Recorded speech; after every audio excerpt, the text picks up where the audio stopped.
பிள்ளையார்பட்டி ஸ்ரீ கற்பக பிள்ளையாரை வணங்குகிறேன்.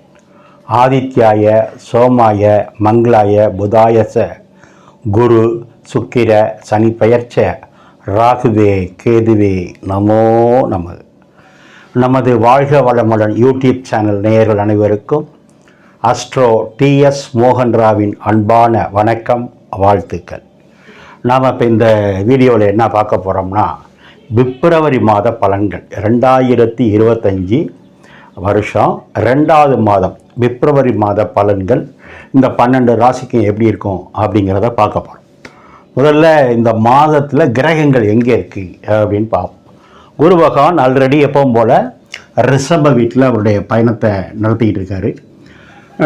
ரிஷப வீட்டில் பயணம் நடத்தும் போது செவ்வாய் பகவான் 2ஆம் இடத்துல இருக்கார். ஆக்சுவலாக செவ்வாய் கடக வீட்டில் தான் இருக்கிறாரு, ஆனால் அவர் கொஞ்சம் வக்ரமாக இருக்கார். அதனால உங்களுக்கு பலன் சொல்லணுங்கிறதுக்காக மிதுன வீட்டில் போட்டிருக்கேன். அதை நான் பலன் சொல்லும்போது விரிவாக சொல்கிறேன். கேது பகவான் ஆல்ரெடி எப்பவும் போல் கன்னி வீட்டில் தனது பயணத்தை நடத்திக்கிட்டு இருக்காரு. சூரியன் பார்த்தீங்கன்னா 13ஆம் தேதி 13, 14 தேதிகளில் கும்ப வீட்டுக்கு வந்துடுவார். இவ்வளோ காலம் இங்கே இருந்தார் சூரியன், மகர வீட்டில் இருந்தவர். அவர் 13ஆம் தேதி 14ஆம் தேதி வாக்கில் 13ஆம் தேதியே வந்துடுவார். எங்கே வர்றாரு? கும்ப வீட்டுக்கு வர்றாரு. அங்கே ஆல்ரெடி ஏற்கனவே சனி பகவான் ஆட்சியாக இருக்கார், மூலத்தெரிகோணமாக இருக்கார். புத பகவானும் கும்ப வீட்டில் தான் தன்னுடைய பயணத்தை நடத்திட்டு இருக்காங்க. சுக்கிரன் மீன வீட்டில் உச்சமாகி தன்னுடைய பயணத்தை நடத்திட்டு இருக்காரு. ஆல்ரெடி ராகுவும் அங்கே தான் பயணம் பண்ணிகிட்டு இருக்கார். இதுதான் இந்த மாதத்தினுடைய கிரக நிலவரம். இந்த மாதத்தில் என்ன விசேஷம் அப்படின்னா, இப்போ தைப்பூசம் 11ஆம் தேதி பார்த்தீங்கன்னா தைப்பூசம் நாடு முழுவதும் இருக்கிற முருகன் கோவில்களில் முருகனுக்கு திருவிழான்னு கூட வச்சுக்கலாம். தேரோட்டம், பூசம், பால் காவடி, பன்னீர் காவடி, அன்னதானம், அப்படி முருகனுடைய 6 படை வீடுகள்லையும் வெகு சிறப்பாக இருக்கும். 7வது வீடா சொல்கிற மருதமலையில் இதை விட சிறப்பாக இருக்கும். அப்புறம் உங்கள் ஊரில் இருக்கிற முருகன் கோவில்லையும் அந்த தைப்பூச விழா அப்படிங்கிறது சிறப்பு. பூசம்னா பூச நட்சத்திரம். தைப்பூச நட்சத்திரம் அன்னைக்கு, தை மாதம் வரக்கூடிய பூச நட்சத்திரம் அன்னைக்கு தான் முருகனுக்கு மிகப்பெரிய விழா. அதில் பார்த்தீங்கன்னா ஒரு மாதம் விரதம் இருந்து பக்தர்கள் அவங்களுடைய கடமைகளை காணிக்கைகளை செலுத்துவாங்க. அந்த விழாவை கொண்டாடக்கூடிய அனைத்து தரப்பு மக்களுக்கும் அன்றைய தினம் முதல் அந்த ஆறுமுகம், அந்த அழகன் அத்தனை பேருக்கும் நல்ல ஆசீர்வாதம் வழங்கட்டும், நாட்டு மக்களும் நல்லா இருக்கணும்னு உங்கள் சார்பாக அந்த நான் நித்தம் வணங்கும் குமரமலையான வேண்டி கேட்டுக்கிறேன். அடுத்து நீங்கள் பார்க்குறது என்னென்னா, இது ஒரு பொது பலன் தான், உங்கள் சொந்த ஜாதக பலன் கிடையாது. இந்த மாதத்தில் இந்தந்த கிரகம் இங்கே இருக்குது, அதனால் நமக்கு என்ன ப்ளஸ்ஸு, நமக்கு என்ன மைனஸு, இல்லை நம்ம என்ன வழிகாட்டுதல் அப்படிங்கிறத சொல்கிறது தான் ஜோதிடம். உங்கள் ஜாதக பலன் கிடையாது. இது ஒரு 20-25% தான் நீங்கள் எடுத்துக்கணும். சாதகமாக இருந்தாலும் பாதகமாக இருந்தாலும் உங்கள் ஜாதகத்தில் நல்ல தசை பற்றி நடந்தால் இது கூடுதலாக நன்மையும் தீமையும் இருக்கும். சரி, யாருக்காவது என்கிட்ட ஜாதகம் பார்க்கணும் விருப்பம் இருந்தால், நிறைய பேர் ஃபோன் பண்ணி வாழ்த்து சொல்லிகிட்டு இருக்கீங்க, ஜாதகத்தை அனுப்புகிறீங்க, ஆன்லைனில் பார்த்துக்கிட்டு இருக்கோம். விருப்பம் இருந்தால் கீழே இருக்க நம்பருக்கு ஃபோன் பண்ணுங்கள். இப்போ நம்ம இந்த வீடியோக்குள்ளே போகிறதுக்கு முன்னாடி மீண்டும் நான் வணங்கும் என் குலதெய்வம் முத்துமாரியம்மன், அண்ணாமலையார் உண்ணாமலை தாய், நான் நித்தம் வணங்கி வேண்டி நிற்கும் குமரமலையான், என் தாய் தந்தையர், என்னுடைய குருநாதர் அத்தனை பேரையும் வணங்கி இந்த வீடியோக்குள்ளே போவோம். ஓம் நமச்சிவாய. நம்ம தனுசு ராசியை பார்ப்போம்.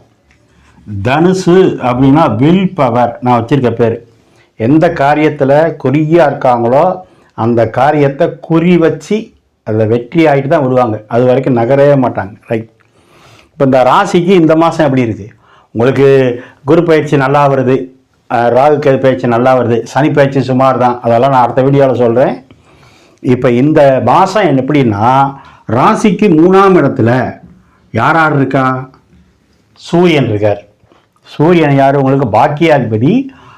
அவருக்கு 7ஆம் இடத்துல இருந்து திரும்ப பாக்கியத்தை பார்க்குறார். இது ஒரு முதல் வெற்றி. அப்புறம் யார் இருக்கா? 7க்குடைய புதன். 7னா யார்? நீங்கள் கணவனாக இருந்தால் மனைவி, மனைவியாக இருந்தால் கணவன். அது 3ல் இருக்குது. அடுத்து புதன் யார்? 10க்குடையவர், ஜீவனாதிபதி. 10க்குடையவர் திரும்ப 9ஆம் இடத்த பாக்கியஸ்தானத்தை பார்க்குறாரு. 7, 10 பாக்கியஸ்தானத்தை பார்க்குது. பாக்கியாதிபதியோட சேர்ந்து இருக்கு. 3ஆம் இடம் சனி, அவர் ஆட்சியாக இருக்கார். சார், 3ஆம் இடம் ஒரு ஜாதகத்தில் நல்லா இருக்கணும். எந்த லக்னமாக இருந்தாலும் எந்த ராசியாக இருந்தாலும் 3ஆம் இடம் நல்லா இருக்கணும். 3ஆம் இடம் முயற்சி, அதுவும் சொந்த முயற்சி. சொந்த முயற்சினால் முன்னுக்கு வரணும்னா 3ஆம் இடம் நல்லா இருக்கணும். 3ஆம் இடம் நல்லா இருந்தால் கரெக்டாக கல்யாணம் ஆனோன்னா 10ஆவது மாதம் குழந்தை பிறக்கும். 3ஆம் இடம் தகவல் தொடர்பு, செல்ஃபோனு, பேசுகிற மைக்கு, பத்திரிகை துறை, எழுத்துத்துறை, இப்படி சொல்லிக்கிட்டே போகலாம். 3ஆம் இடம் காது, கழுத்து, இஎன்டி எல்லாம் 3ஆம் இடம். ஆக 3ஆம் இடம் இந்த மாதம் வலுவாக இருக்கு. ஏன்? 3ஆம் இடத்துல சூரியன் இருக்கு, திரும்ப 9ஆம் இடத்தை பார்க்குது.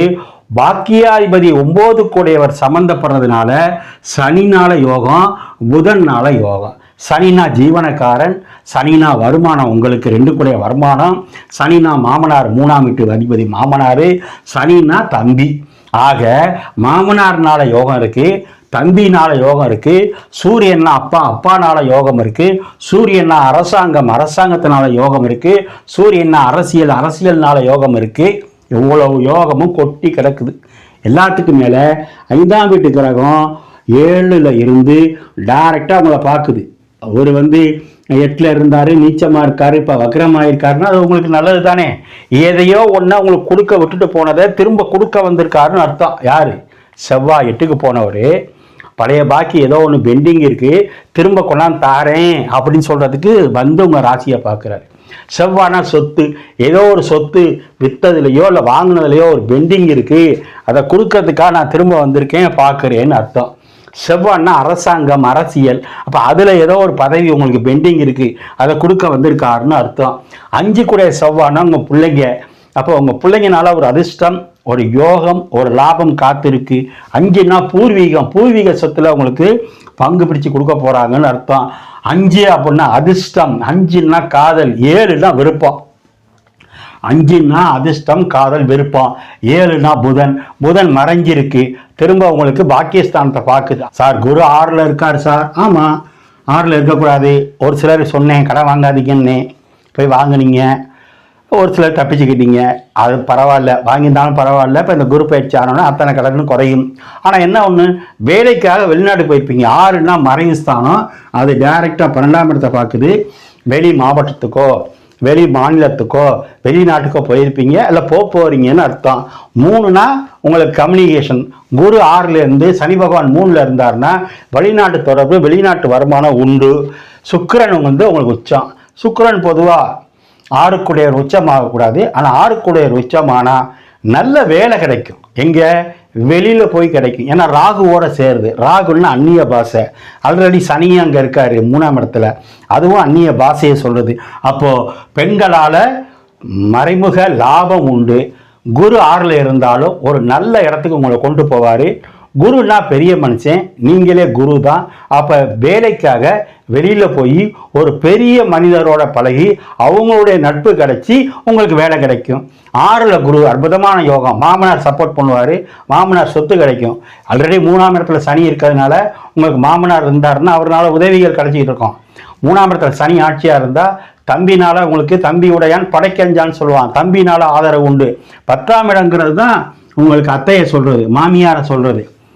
அத்தைக்குள்ள கிரகம் சுக்கிரன் உச்சம்.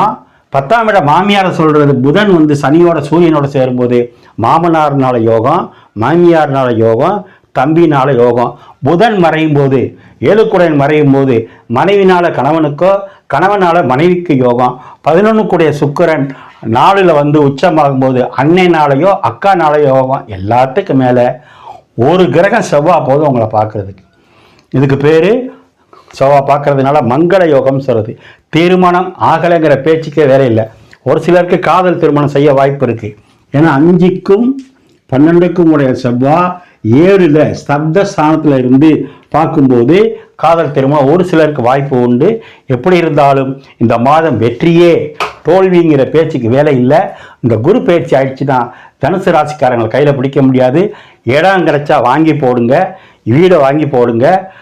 அடுத்து உங்களுக்கு இந்த சனி 4ஆம் இடத்துக்கு போனவுடனே வீட்டை கட்டிக்கலாம், வீடை கிரகப்பிரவேசம் பண்ணலாம், எந்த குறையும் இல்லை. உடல் நிலையில் கவனமாக இருக்கணும். ஏன்னா குரு 6ல் இருந்தாருன்னா அடி வயிறு, செரிமான கோளாறு, கொழுப்பு கட்டி. சுக்கிரனும் குருவும் பரிவர்த்தனை இருக்கிறதுனால கொழுப்பு கட்டியோ, கொழுப்பு சம்மந்தப்பட்ட சதை பிடிப்பு, இதில் ஏதாவது மருத்துவம் வந்துடும், அல்லது கேஸ் ட்ரபிள் வரும். 7ல் செவ்வாய் இருக்கும்போது கணவனாக இருந்தால் மனைவிட்ட, மனைவியாக இருந்தால் கணவன்கிட்ட விட்டு கொடுக்கணும். ஏன்னா செவ்வாய்னா போர் கிரகம், அதிகாரம் பண்ணுற கிரகம். அப்போ இன்றைக்கி கணவனாக இருந்தால் மனைவி உங்களை அதிகாரம் பண்ணுவாங்க. நீங்கள் மனைவியாக இருந்தால் கணவன் அதிகாரம் பண்ணுவாங்க. ஆனால் தொழிலுக்கு குறைவில்லை. 5 குடையவன் 7லேருந்து 10ஆம் இடத்தை பார்க்கும்போது தொழில் விருத்தியாகும். அப்போ நீங்கள் வழிபட வேண்டியது முருகன் வழிபாடு, சிவன் வழிபாடை பண்ணுங்க. இந்த மாதத்தை கொண்டாடுங்க. இந்த ஆண்டு முழுவதும் உங்களுக்கு வெற்றியே. ஓம் நமச்சிவாய.